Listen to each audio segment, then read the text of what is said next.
Hey guys, my name is Brianna Perkins and I'm one of the lead artists here at Makeup Designery. Today I want to talk to you about cake eyeliner. Cake eyeliner has been around for years and it's one of my favorites. It's water activated and you can also mix it with our brow fix to get a gel liner. So let me show you how. First you want to take the cake eyeliner out of the clamshell and you have a couple options. You can use the universal magnetic palette or we have a refillable eye compact. To activate the cake liner, you're going to need water. So I'm going to use my spray bottle and put some on my palette here. Next, I'm going to take my brush and roll it in the water. That way I get a nice sharp point to my brush.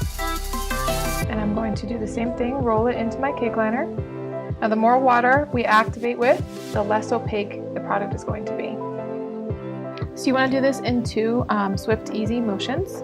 So you want to start from the inner corner, so maybe look down to the side over here. Go from the inner corner, drag it along to the center of the lid, and go from the outer corner and meet right back in the center.